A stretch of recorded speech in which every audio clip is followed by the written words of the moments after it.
El título es La filosofía de hoy para construir el mañana y corresponde a son los 14 encuentros internacionales de filosofía en el Camino de Santiago, pero yo no voy a asumir el papel de la filosofía. Ha habido ya muchos y aquí y hay muchos más ilustres filósofos que han hablado de la filosofía y representan mejor a la filosofía. Yo modestamente voy a hablar de una filosofía, la mía, particular, para mí importante, para los demás seguramente poco, pero yo voy a hablar de una filosofía de hoy para construir el mañana. Dejaré los agradecimientos para el final porque es un día peligroso para el que habla en este clima de entusiasmo, etcétera. Un señor llamado, nada menos apellidado Cabeza de León, que era catedrático de Santiago por los años 30, el día que cumplía sus 70 años se iba a jubilarse, hubo un acto, pronunció un discurso, luego hubo una comida entusiasta, habló, se emocionó, eso terminó a las 5, a las 6 le dio un ataque y se murió. De modo que fue el perfecto funcionario que funciona hasta última hora y cuando ya no puede cumplir su función se jubila. Por si acaso voy a dejar los agradecimientos para el final. La lechuza de Minerva emprende su vuelo al atardecer, escribió nuestro viejo colega Hegel. Eso sería la suya, porque mi lechuza es más perezosa. No ha emprendido su vuelo hasta el anochecer y por poco no llega a tiempo. Digo esto porque solo recientemente me llegó la idea que redondea lo que había sido tema de mis reflexiones de filósofo, o dicho de otro modo, que completa las ideas que venía barajando desde hace muchos años. Entregué antes aquí un documento que demuestra que al cabo llegó la lechuza de Minerva. Claro que Hegel se refería a que con su filosofía terminaba la historia de la filosofía.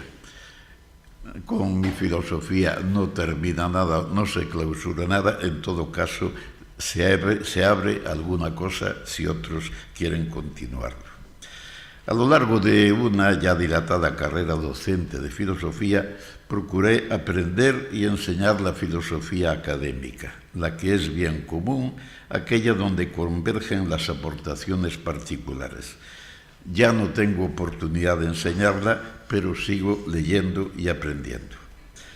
En este capítulo cumplí académicamente con unos libros que, sin embargo, no respondían a lo que era mi deseo, mi inquietud como filósofo privado.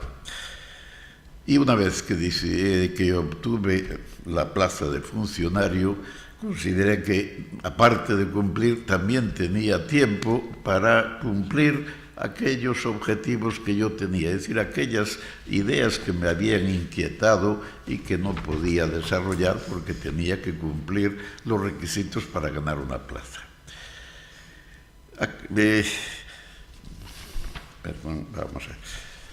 En otro tiempo hubo quienes tomaron como ideal de conocimiento el intuir en la causa sus efectos y en la idea sus singulares, como Dios de quien se dice que conoce todo a priori. Era una filosofía de principios, yo diría también una filosofía de cosas. Entendían el mundo, pero no daban claves para dominarlo. Y eso fue la filosofía griega. Desde hace siglos, Edad Moderna, se tiene por conocimiento modélico el conocer lo empírico computable, como es el caso de la tecnociencia. Es una filosofía de causas y efectos y, por lo tanto, de eficacia. Dominamos el mundo sin entenderlo. Los profesores Martín González y alguno más nos presentaron un anticipo de la sociedad que viene y en la que nacen ya los niños de hoy. Es una sociedad digitalizada, robotizada y yo añadiría virtualizada, porque la inmensa mayoría de las cosas nos llegan hoy a través de señales. Ni siquiera nos damos cuenta de la cantidad de información que estamos recibiendo de una manera virtual. Para esta sociedad que parece inevitable, se requiere retroceder, y yo diría retroceder hacia la vida cotidiana. Por vida cotidiana no entiendo lo cotidiano de la vida, sino el cotidiano vivir. Vivir, al cabo, no es solo respirar y subsistir, es construir la vida. Cada uno de nosotros está construyendo su vida, o por lo menos controlando la vida que otros le construyen. Es verdad que todas las ciencias humanas se ocupan de la vida cotidiana, en definitiva, pero a la filosofía le corresponde el papel de pasillo que introduce en las distintas estancias. Evidentemente, lo que puede hacer la filosofía es encontrar sentido a cosas que suceden o que otros hacen. Pero a eso me refiero al hablar de vida cotidiana. Naturalmente, no soy el primero, ni mucho menos, que va por este camino. Realmente, desde la fenomenología de Husserl, se descubre el yo, pero en la fenomenología de Husserl en concreto, ese yo está para justificar la ciencia. Es decir, es un yo que no vive, sino un yo que está para justificar la ciencia. Ciencia o tecnociencia, ciencia físico-matemática, que es el modelo vigente en la edad moderna. Entonces, la fenomenología es inevitable. La fenomenología, lo digo para los menos cercanos a la filosofía, no tiene nada que ver con los fenómenos, sino con el significado desde Kant de fenómeno, que es todo evento que se muestra. Husserl, con su fenomenología, acusa a la ciencia de ingenua, porque no se da cuenta de que hay de por medio un yo. Cuando estamos hablando aquí, yo mismo, ustedes, somos víctimas de que nuestros órganos perceptivos, los ojos y las manos, están delante y no hay captación de los intermediarios. Un intermediario es el yo. Cada vez que un científico diga, aunque diga 2 y 2 son 4, hay un yo que está diciendo, o está dudando, o está afirmando. Bien, entonces a ese yo es al que apela la fenomenología para estudiar cómo es condición de todo conocimiento. Y Husserl, que era filósofo que comenzó por la matemática, quiso hacer una ciencia apodíctica del yo para justificar la ciencia apodíctica que funciona. Bien, no lo sigo del todo porque tuvo un hereje que fue heresiarca, fue jefe de otros herejes. Me refiero, y se me están riendo con mucha razón, que es Heidegger, que dio sucesor de Husserl y a la vez, no digo asesino, pero sí hereje. Porque la fenomenología, en definitiva, es un estudio de la conciencia. La conciencia es fría, la conciencia es un espejo. Refleja, pero no puede reflejar las emociones. Heidegger, en Ser y Tiempo, luego hay otros Heideggeres posteriores, pero el autor de este libro, excelente libro, lo que hace es hablar fenomenológicamente de un ser que es emocional, un ser que se encuentra con el tiempo limitado, es decir, con la muerte. Realmente lo que hace Heidegger lo habían hecho muchos autores religiosos, desde el Kempis, etc. Es decir, cómo afronta el hombre su tiempo limitado. Evidentemente Heidegger no lo hace en sentido religioso, pero es una visión, una antropología de lo finito, de lo limitado. Conste que se traduce por ser para la muerte, y no es así, es zum tode, es hacia la muerte, o en relación, mejor dicho. no es fir. Y esto se digo para los filósofos porque es una traducción, no hay en absoluto ninguna afirmación en Ser y Tiempo que diga que el hombre es para la muerte.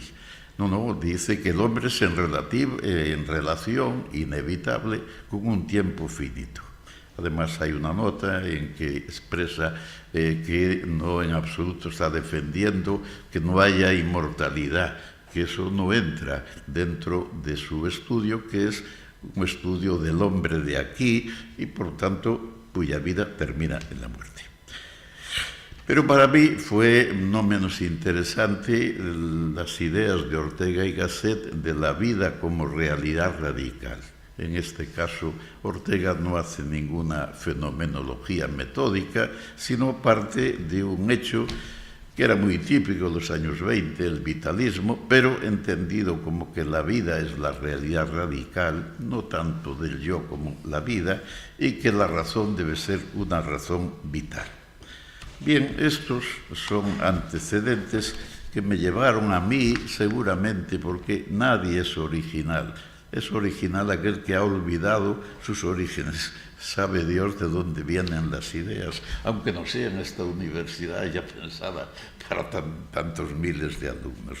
Entonces, a mí me inquietó, como estudioso de la filosofía, el papel de la metáfora. Además, las metáforas aparecían en los libros de filosofía, en los textos filosóficos, y a mí me quedaban muy grabadas. Por ejemplo, me dijeron que espacio y tiempo en Kant eran unas gafas que no se podían quitar. Bien, eso me quedó, no hay en Kant tal expresión, pero me quedó y para siempre espacio y tiempo, las formas a priori para mí son unas gafas. Entonces, ¿qué pasaba ahí? Por otro lado, en los textos filosóficos con frecuencia aparecen refranes. Uno de ellos, una golondrina no hace verano, pues esto está en Aristóteles, nada menos que la metafísica, aunque sigue repitiéndose, seguramente otros también lo inventaron. Santo Tomás comienza uno de sus escritos diciendo un gran error, un pequeño error al principio se convierte en un error grande al final. Es un refrán. Más aún, una expresión que se cita muchas veces de Wittgenstein, de aquello de lo que no se puede hablar, no se debe callar. Se puede, se debe, ahí hay un juego de palabras. Es un refrán. Si no sabes de qué hablar o si no sabes del asunto, cállate. De modo que lo que parece una gran sentencia filosófica es un consejo de prudencia intelectual. Entonces, yo me preguntaba, y esto ya lo he escrito en un folleto, aunque pocas veces suelto nada de lo que tengo en las máquinas, pero ya lo dije, cómo se me ocurrió que esa idea y esos huéspedes inoportunos en un texto de filosofía podían dar origen a pensar sobre ellos. La metáfora les extrañará porque no es un tema de cuestionario filosófico. Hay 2 libros de bibliografía solo dedicados a bibliografía sobre la metáfora. Uno de ellos está aquí, tiene 3.000 títulos. Claro, evidentemente no de filósofos, sino de filólogos, lingüistas, etc. Pero un tema que tiene 3.000 títulos es un tema que tiene evidentemente su importancia. No tengo el segundo tomo de bibliografía porque ya me desanimó el tener el primero. La metáfora, aparte de ser un accidente que le pasa a una palabra, que de pronto toma un sentido figurado sin perder el sentido originario, la metáfora, si lo piensan, es lo contrario de la ciencia. La ciencia nace para dar a cada cosa su papel y su palabra. Crea una terminología y prohíbe, como decía Aristóteles, la confusión de géneros. Para eso Linneo clasifica cada planta o cada animal en su sitio, etc. Las distintas tablas, las de Mendeleev, etc. Entonces, la metáfora, al contrario, dice con palabras de algo, dice otra cosa. Es decir, no separa, como dicen los matemáticos, cantidades discretas. No separa, al contrario, confunde. Pero ¿por qué confunde? ¿Por qué todos nos gustan las metáforas si es lo contrario de la ciencia? Algo está pasando, es decir, disfrutamos con aquello que prohibimos. Se prohíbe la confusión, la mezcla, y de pronto disfrutamos con ella. Quien que haya ido al monasterio de Silos y haya visto el famoso ciprés que está en una esquina, pues Gerardo Diego, poeta, dedicó un famoso soneto, creo que es un soneto, es un poema en todo caso. Lo curioso es que él probablemente se dejó llevar la inspiración, pero quien lo lea sorprenderá que es una cantidad de metáforas de lo mismo. Cualquiera de nosotros, si nos dicen ¿a qué se parece un ciprés aguzado?, pues dirá: enhiesto surtidor de sueño y sombra que al cielo alanceas con tu, etcétera, ya no me acuerdo, con tu lanza. Ahí lo tienen, ya tenemos lanza, enhiesto surtidor. Y si siguiésemos, encontraríamos cohete y seguramente otras cosas que ahora no soy capaz. Hay algo así como 12 metáforas. Probablemente es nuestra mente la que está dotada de esa facultad que la ciencia no ha sometido a método. La filosofía, la ciencia es un método. Nuestra mente funciona a su aire. Esto sugiere la idea de que la mente tenga una parte que domina, y el científico establece un método, se dirige a sí mismo. Método para conducir bien su razón, dice Descartes. Pero que haya en el hombre medio, en el hombre cualquiera, en el hombre de la vida cotidiana, ya unos conocimientos de los cuales no tenemos posesión y de los cuales habría que tomar posesión. De alguna manera, lo que yo entiendo, lo que otros muchos hicieron, es tomar posesión de una dotación que es nuestra y de la cual estamos prisioneros. Bien, esto es una suposición, el psicoanálisis habla de un subconsciente, yo prefiero la palabra cisconsciente, lo que está más acá de la conciencia. Todos los que aprendemos a conducir hemos automatizado unos conocimientos que nos dieron y de pronto funciona. Bien, es posible que seamos un ordenador que nos han entregado sin instrucciones de uso. Es decir, sabemos, pero nadie nos ha dicho lo que sabemos. Entonces, la reflexión lo que puede es, por los efectos, inducir esas instrucciones en falta.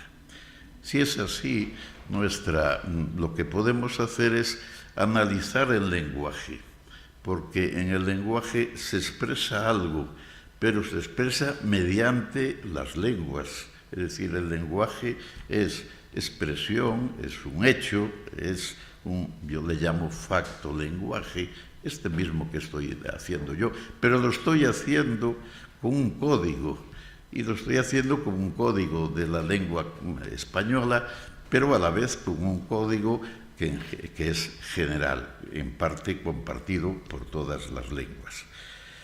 Entonces, la metáfora, que comenzó para mí por ser un huésped inoportuno en un texto filosófico científico, no olviden que hasta los físicos tienen que hablar, y los astrofísicos, de agujeros negros, aunque después desmienten que ni son agujeros ni son negros. Sí, pero es inevitable porque, al cabo, todo científico parte de un lenguaje ordinario. Es verdad que la ciencia se construye en parte contra el sentido común, etc. Pero también es cierto que a la hora de hacer las hipótesis y a la hora de hacer balance de las hipótesis tienen que valerse de la inteligencia ordinaria. Por lo tanto, hay una inteligencia ordinaria de la vida cotidiana que es la que nos permite vivir. A lo mejor no es muy científica, pero la historia la han creado los hombres de la vida cotidiana, no los científicos, que en todo caso saben algo o arreglan algo, pero la historia misma la ha hecho la humanidad. Bien, el segundo, porque el tiempo empieza a apremiar, lo segundo era la presencia de refranes. Si, por ejemplo, leen el Quijote y verán que Sancho Panza está constantemente diciéndole a su jefe y siempre mediante un refrán. También Don Quijote en algún momento se convierte también en refranero. Bien, los refranes son esas sentencias raras, sobre todo propias de los viejos. Yo ya estoy en esa etapa de la vida y hay que andar con control. Pues bien, pero tienen que ver con el sentido común. Voy a permitirme para algo, por si no lo saben, se llaman de Malara, algo así como el refranero, supongamos, de Malara, siglo XV, se dice lo siguiente: si tu mujer te manda tirarte de una ventana, procura que sea de la casa de planta baja. No lo he dicho bien. Si tu mujer te manda, procura. Bien, evidentemente aquí no estoy haciendo machismo, de modo que se sobreentiende el sentido del humor con que lo hago. Entonces, tiene eso que ver con el sentido común. Pero Hegel, otra vez, el de la lechuza, dijo que la filosofía era lo contrario del sentido común. Entonces, ¿en qué quedamos? Porque, por otro lado, alabamos mucho el sentido común y la sensatez. ¿Qué pasa entonces con esto del buen sentido? Dice Descartes, lo mejor repartido, porque nadie se queja de que le falte. ¿Qué pasa? Que para uno la filosofía es lo contrario. Y la ciencia que nos dice que el sol es el que está quieto y nosotros nos movemos. ¿Qué pasa entonces con este sentido común, que por un lado es lo que niega la ciencia, lo que la ciencia combate, y por otro lado es aquello que todos tenemos en grado suficiente para no quejarnos de su falta? Entonces, aquí hay seguramente una pauta de conocimiento de la que venimos dotados. Otra vez, el ordenador que nos ha sido entregado sin instrucciones de uso. Entonces, esto me fue llevando a la idea de que haya unas pautas de conocimiento que no son las normas de la ciencia, sus reglas, su método, sino unas pautas de las que venimos dotados y que nos permiten hacer la vida. Digo que el sujeto, al cabo, el hombre es individuo de la especie humana. Muy bien, por ahí va la sociología, por supuesto, la antropología. Antes se habló de la antropología cultural y la antropología filosófica. Es que la antropología filosófica es aquella que piensa en el yo que hace su vida, con sus peripecias, a veces la hace, a veces la sufre. Y no es el individuo hombre, que es de la especie humana, que tiene otra historia. Evidentemente somos individuos de la especie humana, pero cada uno de nosotros es hombre como yo en cuanto yo. Todos somos, ante todo, sujetos de una vida que hacemos o padecemos. Entonces, es de suponer, no sería raro que la naturaleza, que tantas cosas nos da para que funcione la vida, nos hubiera dado unas pautas que son la salida, por ejemplo, el sentido común, para valernos en esa vida. Se habla siempre del asno de Buridán, recordarán aquel, es una imagen de un medieval, aquel asno que se murió de hambre porque no sabía cuál de los dos haces de hierba era mejor. Y pensándolo, acabó muriendo. Era un científico perfecto, escrupuloso. Como científico no quería tomar decisión hasta que se hubiese cumplido hasta las normas de Popper, eso de falsar todas las posibilidades y que solo quedase una verdad cierta. Pues bien, para nosotros seguramente ese buen sentido del que decía Descartes que todos tenemos el suficiente es un medio, como no pudiendo conocer todas las hipótesis, elegimos aquella que decimos la más sensata. Pero claro, esto hay que verlo en los textos. El lenguaje como dije, es un hecho que habla, pero habla mediante otra cosa, mediante metáforas, por ejemplo. Entonces, si se analizan los textos, se ve que el sentido común responde. No tengo tiempo para demostrarlo, el tiempo está, en fin, apremiando. Uno constata como hay unas leyes del sentido común y que los refranes, eso que parece tan curiosos como es la mujer, etc., lo que son consejos de sentido común que obedecen a unas normas. La norma, creo, de todos los refranes es el siguiente: el mayor éxito con el menor coste. Y siempre en cada cosa dirán, más vale pájaro en mano que ciento volando. Bueno, en ese caso la recomendación es el beneficio, aunque sea mínimo, pero aquí a la corta, y no a todo aquello de me fías, no me acuerdo ya de otros refranes de largo me lo fiáis, etc. Entonces sí va encontrando sentido aquello que me preocupaba, es decir, la metáfora como un medio del que se disfruta. ¿Pero por qué? Si por un lado la ciencia quiere expresarlo todo con propiedad, que cada cosa tenga su propio ser, entidad, etc., ¿por qué disfrutamos de las metáforas? Es que la metáfora no va sola, va con el símil, va con la alegoría, va con ejemplos que nos sirven de modelos, etc. Para mí es una manera como el individuo cualquiera, nosotros cualesquiera, hacemos frente a la variedad, al caos de la vida. Para cuando no se conoce algo, se cita algo similar. Es decir, que la semejanza sirve de escalera para llegar de una cosa a otra. Siendo así, las metáforas serían un sistema que, aparte de producirnos disfrute intelectual, nos simplifica la vida. La sensatez sería, o llamada también buen sentido, sentido común, sería un procedimiento para que cuando no conocemos suficientemente, científicamente, la solución mejor, atinemos con una que es por lo menos mala o por lo menos a primera vista la más sensata. Si es así, la sensatez no sería propia de la gente popular.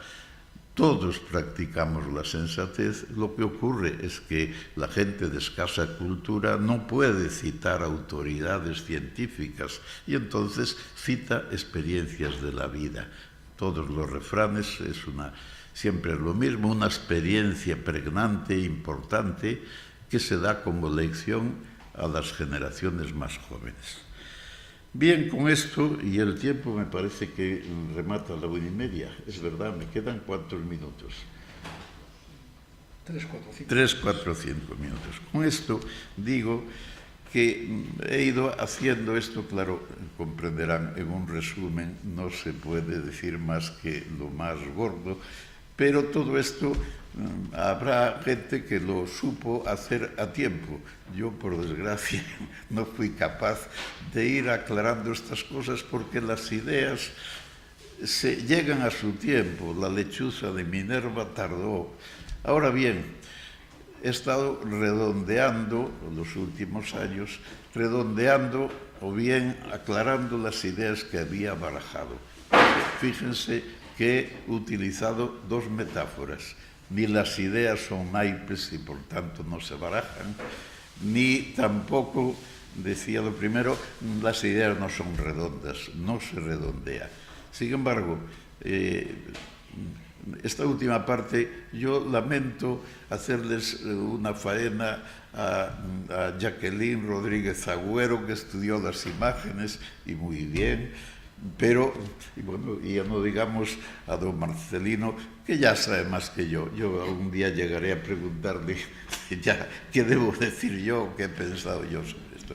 Pero la última parte fue pensar la vida cotidiana, es decir, buscar ese sujeto que no es el sujeto científico, no es el sujeto culto, ese sujeto que somos todos, que hacemos la vida y que la ciencia quiere entender el mundo. pero la vida cotidiana lo que queremos es tener un mínimo éxito, aunque a veces sea poco, ¿verdad?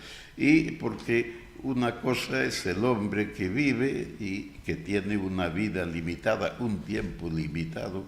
Como ven, aquí vamos hacia la medicina, por un lado, hacia la religión por otro, etc. Y bien, y esto la ciencia no lo puede dar. Pero yo no soy en absoluto, nadie está en contra de la ciencia, que mejora la vida, pero no nos enseña a vivir.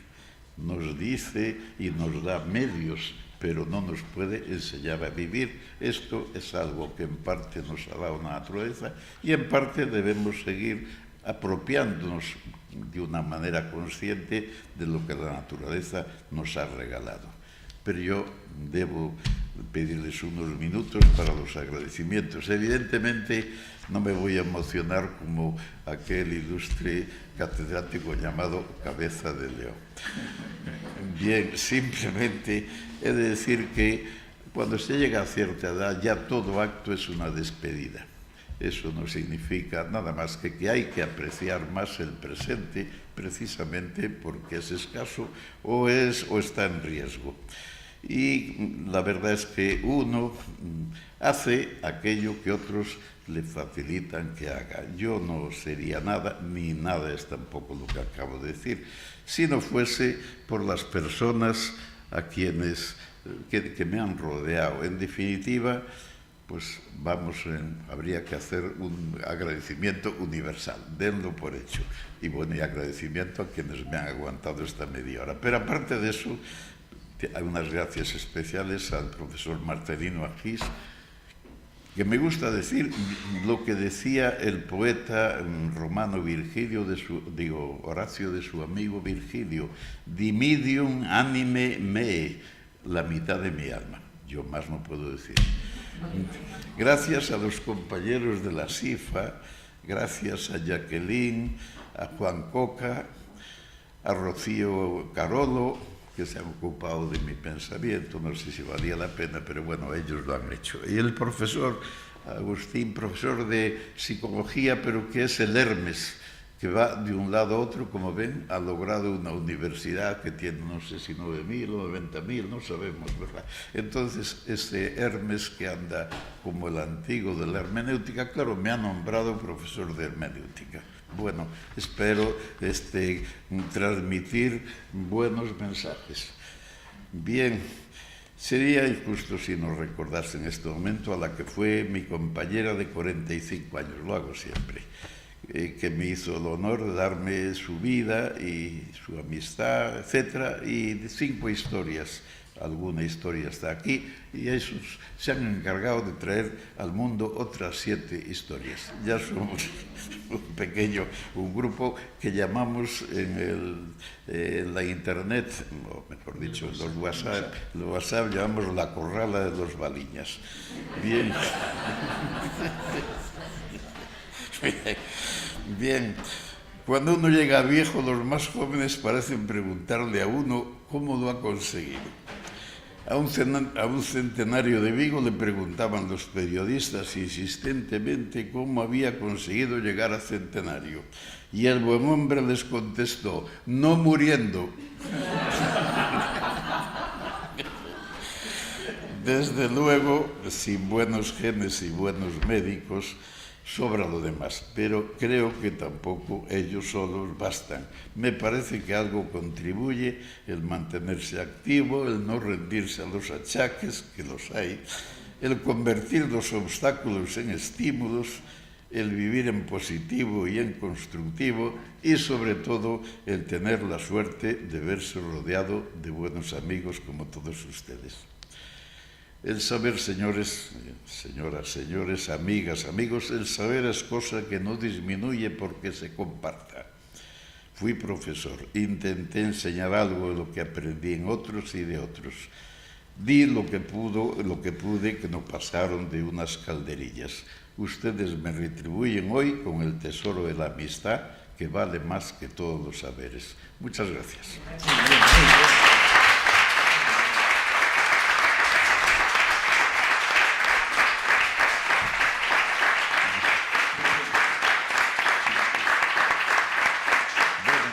Sí.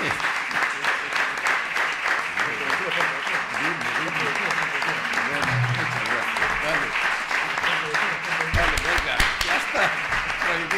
Prohibido, no.